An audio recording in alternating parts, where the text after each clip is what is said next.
Hello, everyone. This is the Mind of Lilith, and thank you for joining me today. I wanted to hop on here really quickly and share my thoughts about a comment that someone sent to me yesterday in response to my video or my commentary.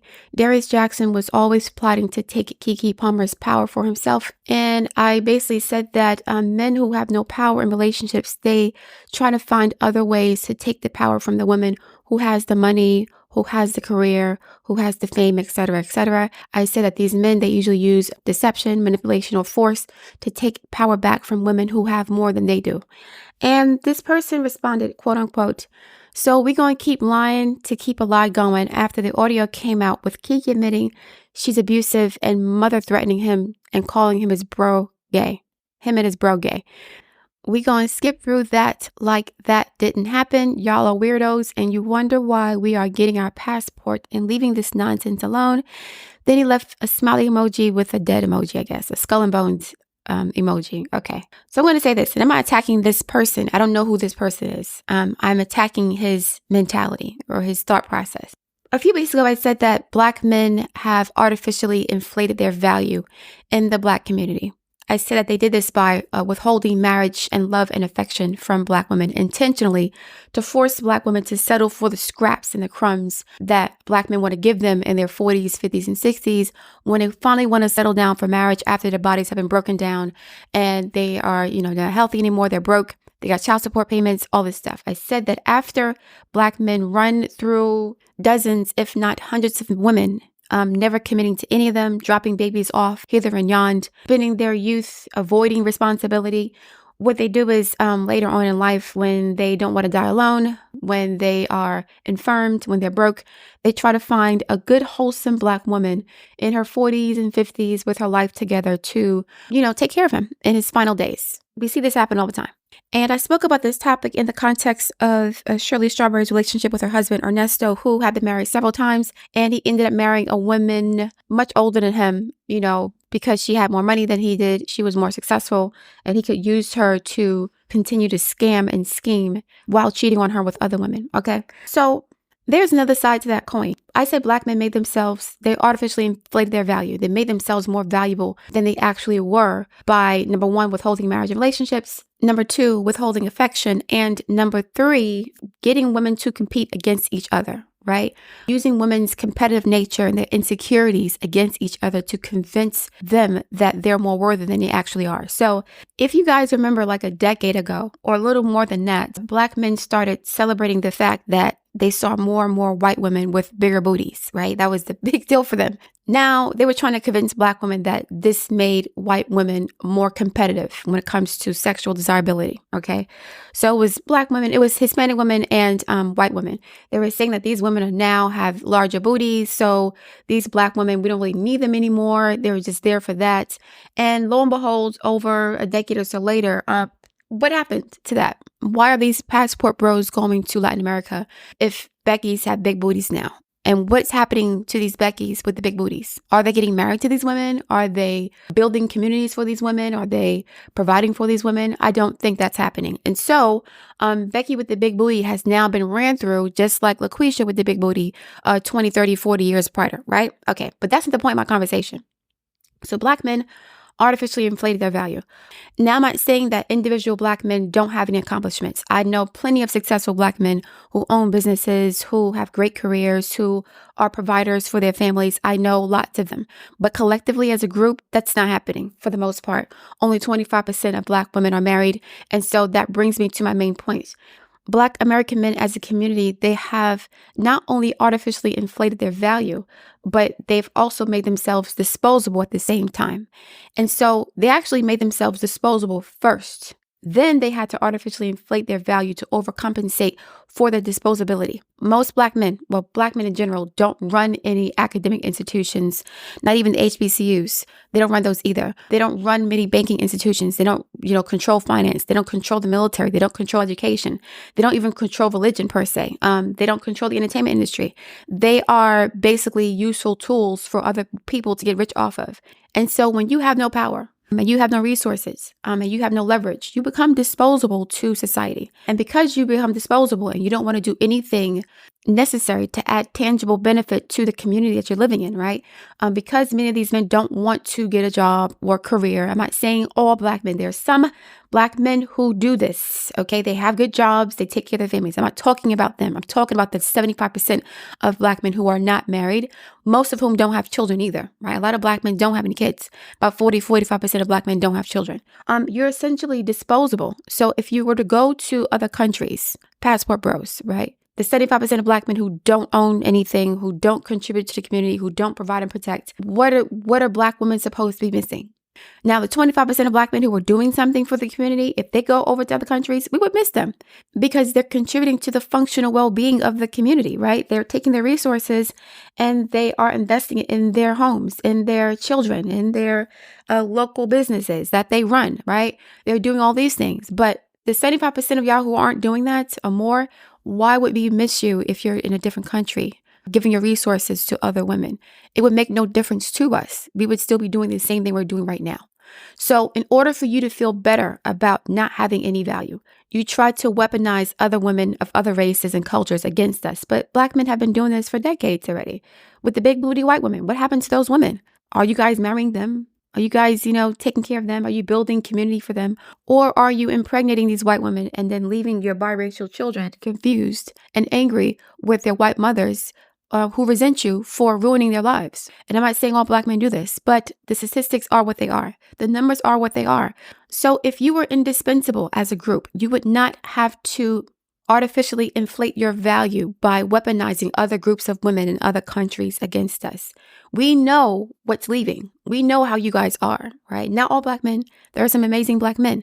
But, if you're an amazing Black man and you're leaving the community, what difference does it make anyway? Like Black women are still going to do what they have been doing for generations, taking care of our children, going to work, taking care of our homes. Like 75% is an abysmal number for marriage. In other words, we're used to you not being here.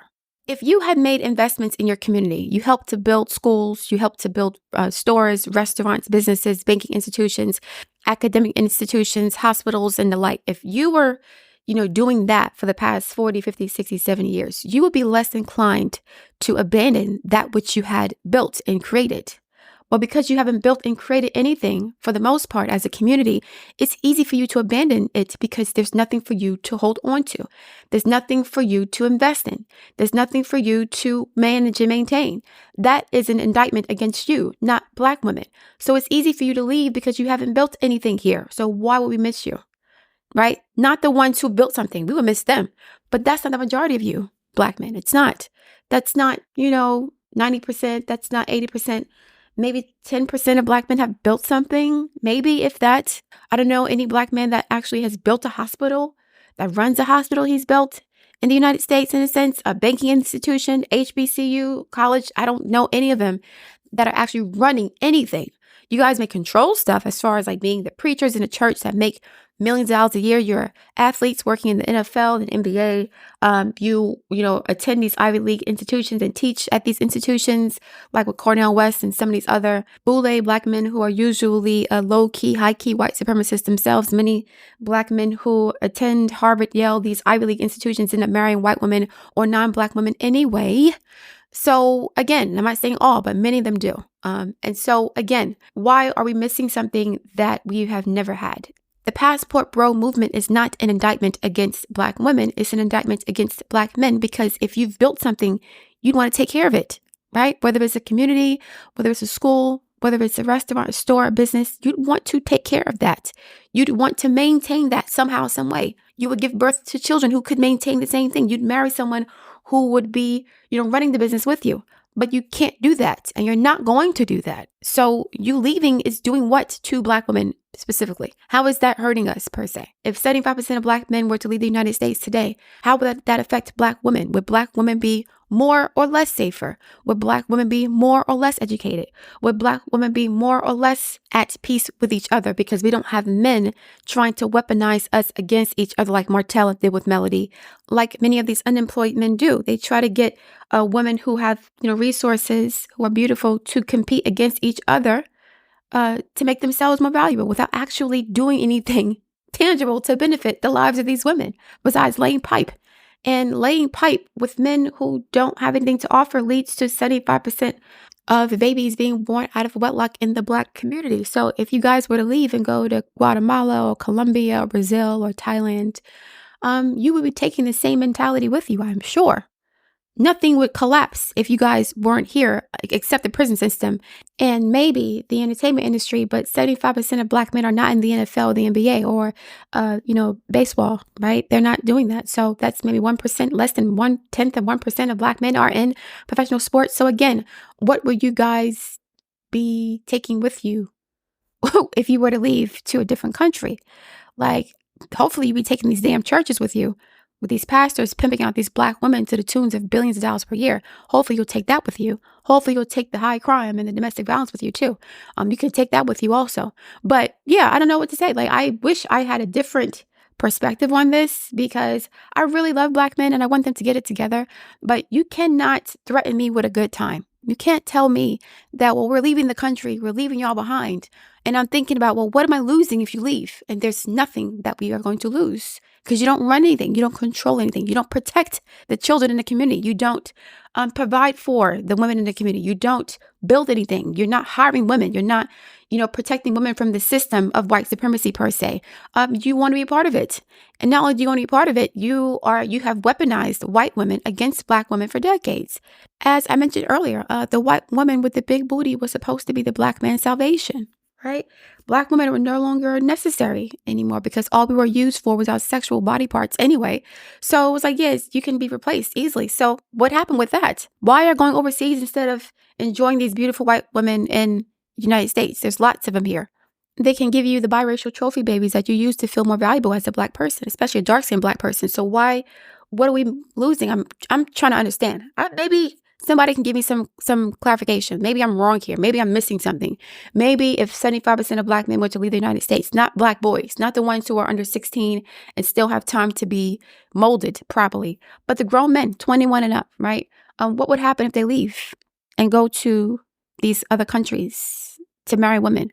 What difference would that make to women who they weren't going to marry in the first place? Would our lives be better or worse without them? And that brings us to another point. Black women, y'all need to stop having designer babies with Dollar Tree men. And I said this a couple days ago. Stop having babies with men just because they look good, okay? Stop fucking on men because they look good. That's not enough.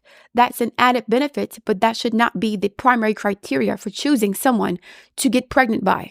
That is not, because a lot of these pretty men are the worst when it comes to not adding any tangible benefit to the community. Men who are not that attractive are forced to actually work harder and be productive. Okay? The ones who are pretty will have women fighting over them, and then they feel like they can lay up like a caliphate in his harem. Like, you guys are exacerbating the problem by choosing wrong in the first place. Don't just choose somebody because of how they look. Oh, they're light skinned, they got a straight nose, they got wavy hair, they got light eyes, they got a nice body. A lot of these pretty men don't really value women like that, or they think they're too good for Black women per se, because you guys put them on a pedestal, and society tells them that if you're attractive, then you can do better than a Black woman as a status symbol. So again, I'm not saying that all Black men are bad. I love Black men. I want Black men to get it together.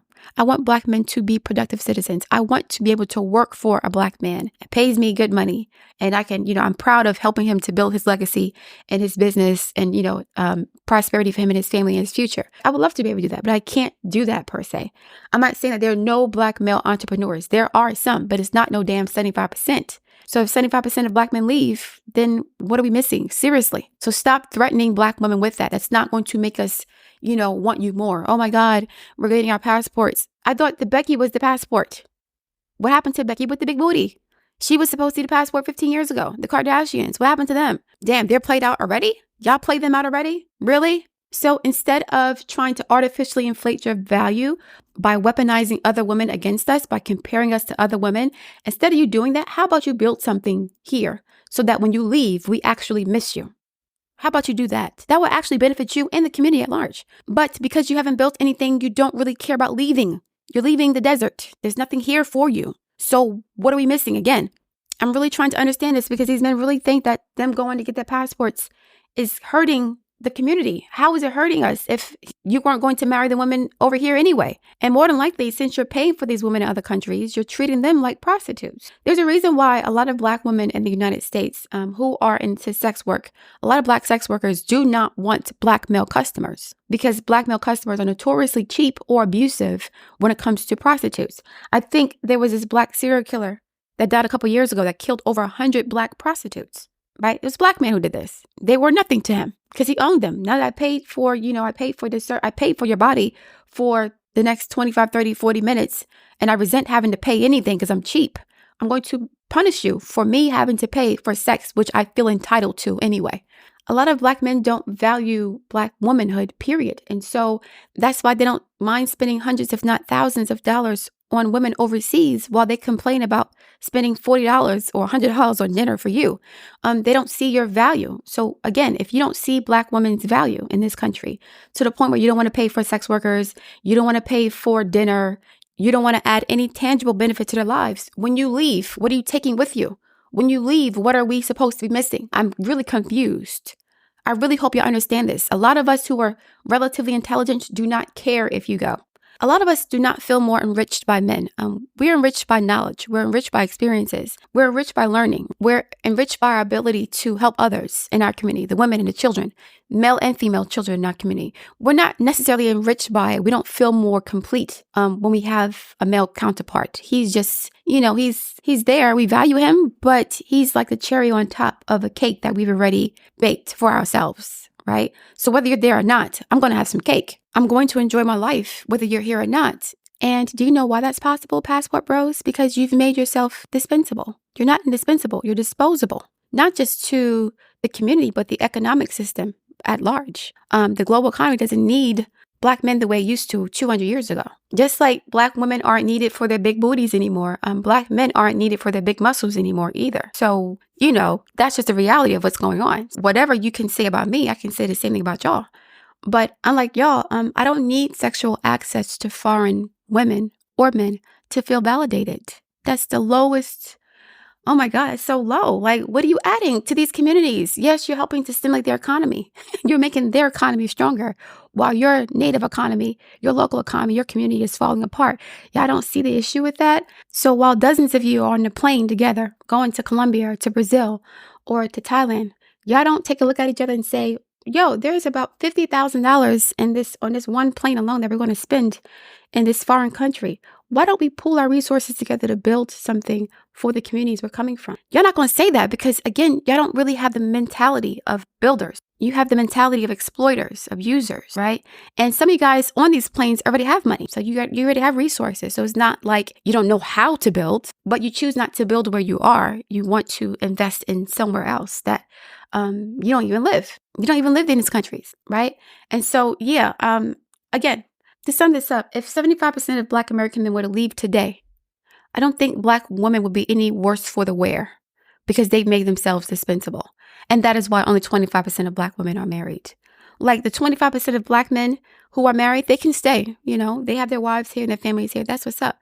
But the 75% of y'all that aren't married and aren't having any kids, like, okay, what are we losing? Honestly, seriously, you're not part of any community. You're not building anything. You don't really have a network of Black folks that you're working with to help them to become successful like you are. Some of y'all are very successful. Yes. Some of the Passport Bros got money. So what are you taking with you that we're going to miss? Okay. If you want us to miss you, build something here first. And then when you leave, we're like, oh, there's a vacuum. There's a void here.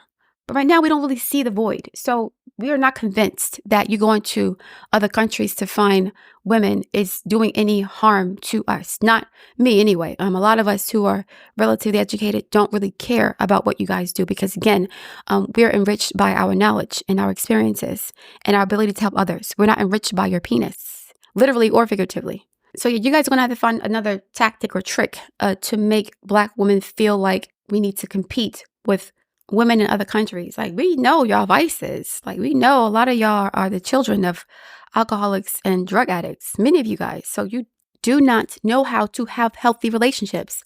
You guys still have like a plantation mentality and mindset about women. You see women as sexual objects to exploit, not to invest in or to build with. That's how slave masters saw Black women. Let me just use your body for sex and then dispose of you. I'm entitled to it. I shouldn't have to pay for anything. I'll just take it because you're nothing. You're property to me. That's the mentality that many Black men have with Black women. So again, what are we missing? Please help me. In the comment section, if you're a password bro, help me understand, what would Black women miss if you guys, in mass numbers, 75% of you were to leave to go to other countries tomorrow? I didn't say next year, next week, tomorrow, today even. What are we missing out on if you haven't built anything for us and you're willing to leave this country behind, in a sense, right? You got a job here, I guess, but you're working for somebody else. So if you're willing to get up and leave and invest somewhere else, it means that you don't see any value where you are, which means you haven't created any value where you are. So if you haven't created any value here, what are we supposed to be mad about? Like, women get mad when other women get the bag. That's just real talk. Most women do. I don't really care about money like that. But a lot of women, if they see you doing for other women financially, taking care of them, building for them, then we'll get tight. Yeah, so do us a favor and do these women a favor. Build in these countries that you're traveling to.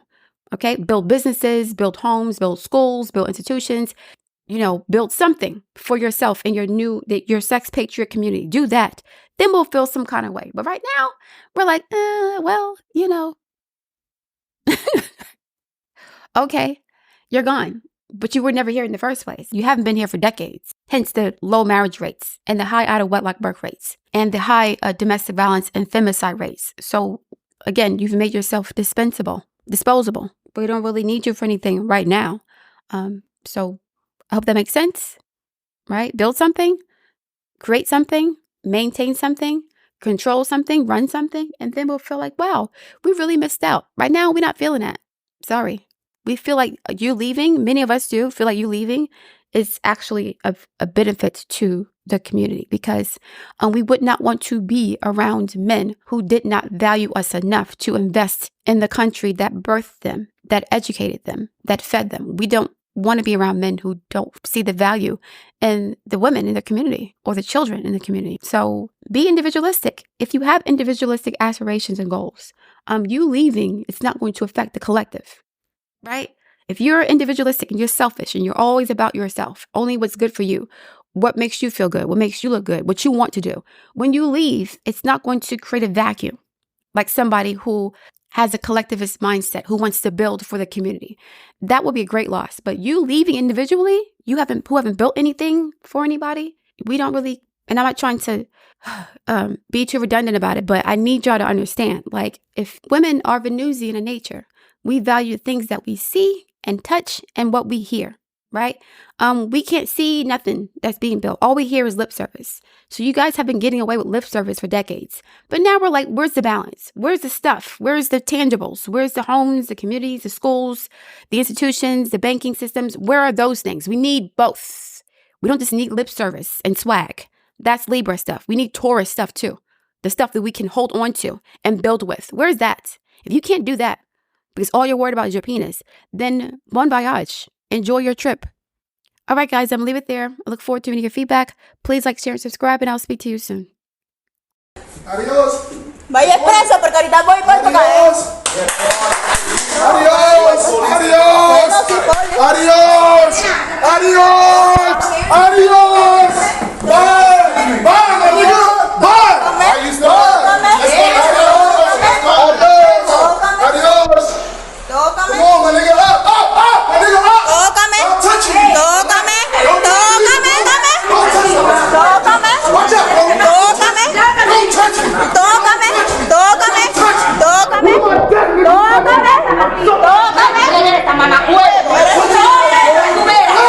Get in.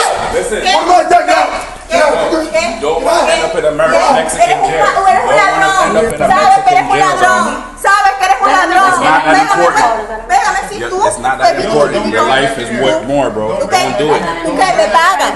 Mira lo que me hizo, mira. Me pagas. Me pagas.